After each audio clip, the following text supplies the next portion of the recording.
unsa maning langit, pagkalangit or pagkaangkon aning kinabuhing dayon? Ganti ba ni siya? Reward ba ni siya? Or gasa? Or gift?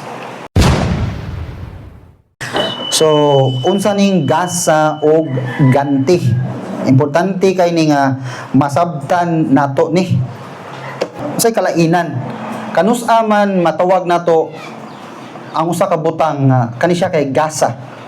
Ay kani siya nga ganti. So kana no, manay pinakaunod sa atong pagtuon karong buntaga. Sa kalibutan dunay duha ka pamaagi aron makaangkon ka og butang.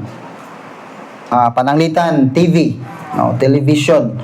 Dunay duha ka paagi aron makaangkon kag TV. Ang pamaagi ana mo siya. Mupalit ka. No? Mupalit kag TV or mangutang kag TV kana. Ikaw maoy mangitag paagi para maduna mo TV sa inyo ha.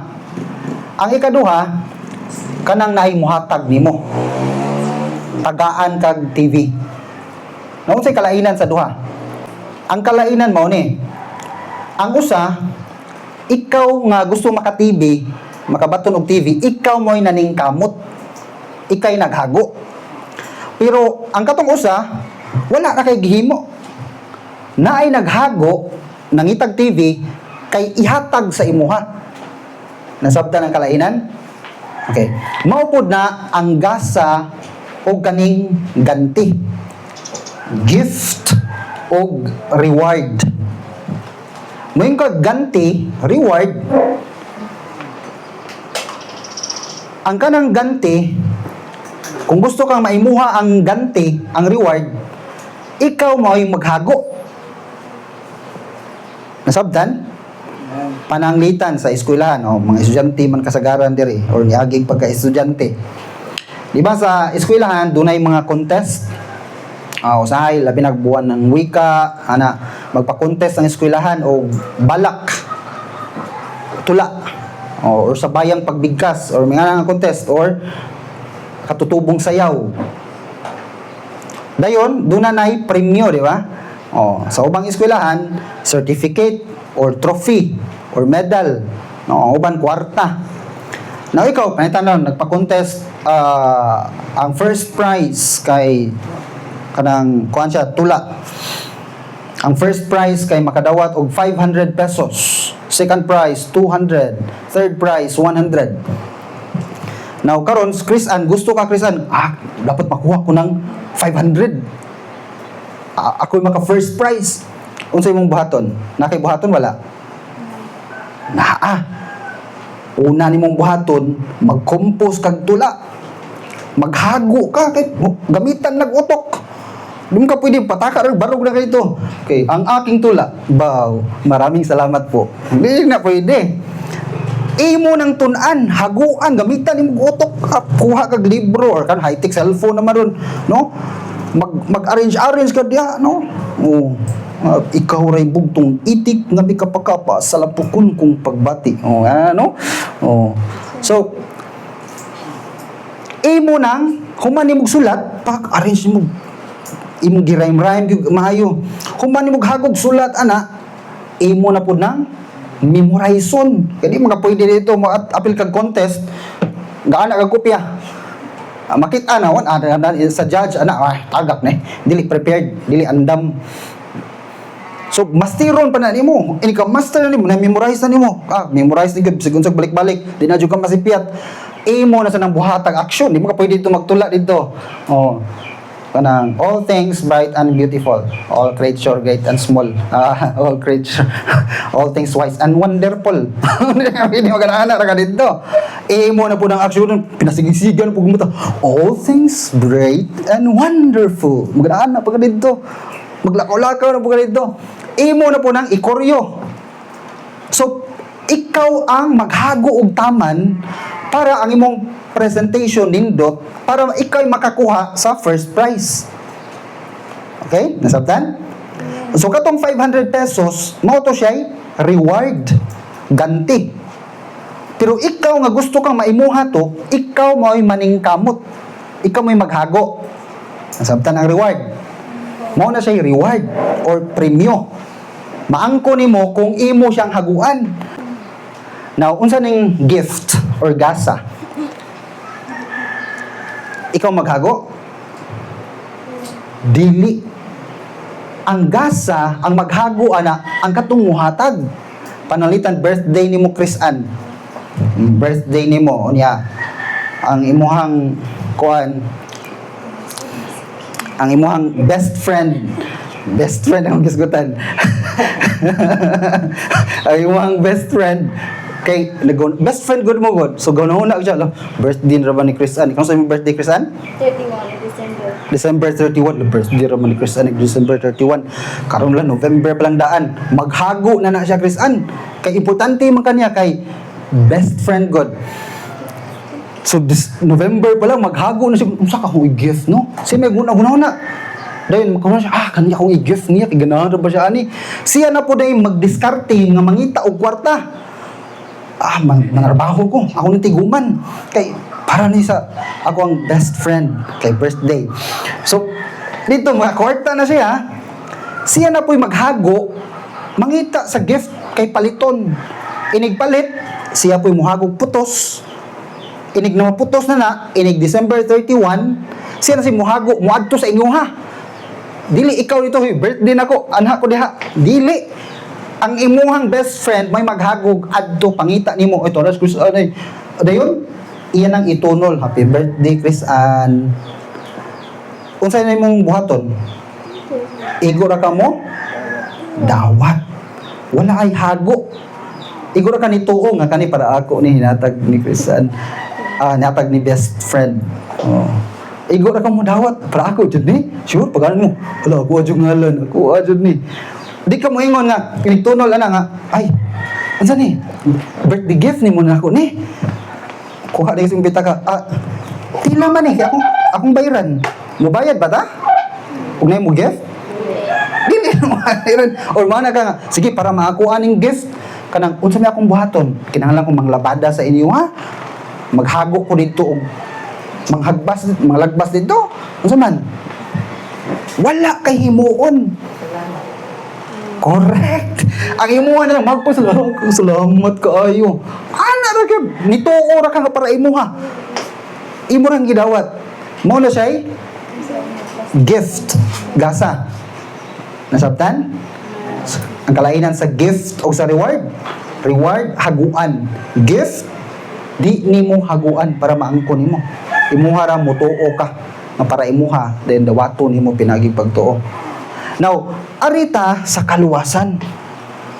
Kay naay misconception or sayop nga pagpanabot bahin aning kaluwasan.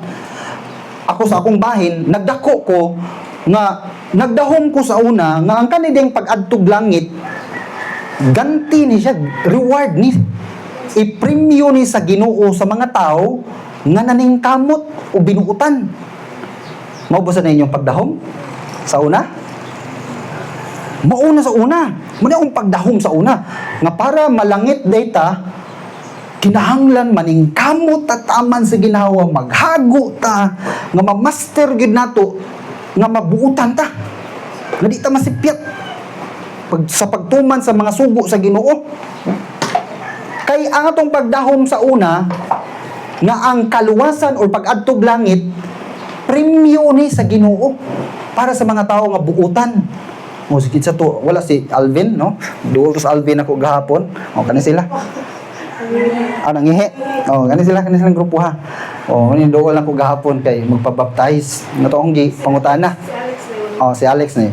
Ay, si Alex una ko na mention. Nabaptize ni si Alex na gahapon day. Silang tulo din tulo. Si Ate Suzette, si Aryan o si Alex. Tuol sila. Ang gipangutana, ha? Ganahan ka magpabaptize, Alvin? Sige, mangutana ko ninyo. Kung mamatay mo, asa padulong inyong kalag? Langit, pastor. Nindot sakto nga tubag ko, langit. Nganong malangit man? Ayan, Alvin, kay buotan mi pastor. Pero at least, no? Naghuna-huna si Alvin, no? Sila tulo, naghuna-huna sila. So, Ang ilang parehas akong mo na akong pagdahom sa una. Malangit ko kay buutan. But pasabot, ako may naningkamot. Nakabase sa akong paningkamot para malangit. Pero tanawo na to ang Biblia, ha? Unsa man day ang kaluwasan. Mingon tag kaluwasan gani kanang kinabuhi ba nga dayon, eternal life. Mao na siya, langit pud pasabot ana. Pag ingon dag kinabuhing dayon, but pasabot pag-adtog langit. Kadi makakadtog langit wala kay kinabuhing dayon. Nasabtan. Now, unsa maning langit, pagkalangit or pagkaangkon aning kinabuhing dayon? Ganti ba ni siya? Reward ba ni siya? Or gasa? Or gift? Tanaw na to balik atong teksto. Klaro kayo ang Bible. Romans 6:23. Ingon din kay ang bayad sa sala mao ang kamatayon, apan ang gasa sa Dios. Unsa kuno? Gasa. Nay gasa ang Dios, nay gift. Unsa iyang gift? Apan ang gasa sa Dios mao ang kinabuhing dayon pinaagi ni Hesukristo nga atong anak, ang atong Dios. So unsa kuno? Ang kinabuhing dayon, eternal life, gasa sa Dios. Unsa gito ng gasa? Haguan nimo dili. Dili. Ang haguan ganti. Ikaw may maningkamot. Gasa libre. Wa kahimuon. Igo ra kang mo dawat. Ang Biblia klaro nagtudlo, ang kaluwasan, ang langit, ang kinabuhing dayon, gift. So dili ikaw may maghago judian para malangit ka. Kay gasa siya. Ang imuhang buhaton, igo ra kas pagdawat, mutuo ka. Nga kani nga gift gi-offer sa ako Kay gi-offer sa ako ako ning dawaton. Nasabtan? Dili siya pinaagig binuhatan nimo. Tanawa. Ephesians chapter 2 verse 8. Itiso kapitulo 2 versikulo 8 ug 9. Ingon din ang Bible. Paminawan ninyo. Kanis nagsulat ani si Apostol Pablo. Ang iyang gipang sulatan ani mga believer na, mga tao na ni nga nituo ni Jesus Christ, no? So gipang-ingnan sila ni Apostol Pablo, verse 8. Kay tungod sa grasya kamo nangaluwas pinaagi sa pagtuo. So ang gisgutan diri kaluwasan. Unsa tanong kaluwasan gani? Pag-adtog langit, pag-adtog impierno. Pag-adtog langit. So may gisgutan diri kaluwasan. Sa unsa daw silang paagi nangaluwas?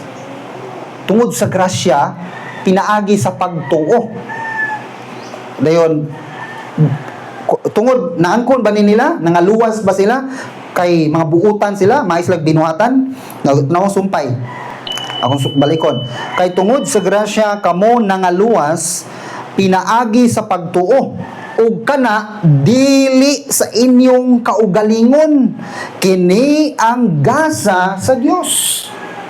So gibalik na pod ni Apostol Pablo nga ang kaluwasan di ay, ang langit di ay dili na to maangkon pinaagi sa atong kaugalingon.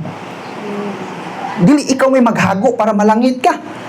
Kay ang kaluwasan ko gasa sa Dios. Unya maangkon nimo pinaagig pagtuo. Nasabtan?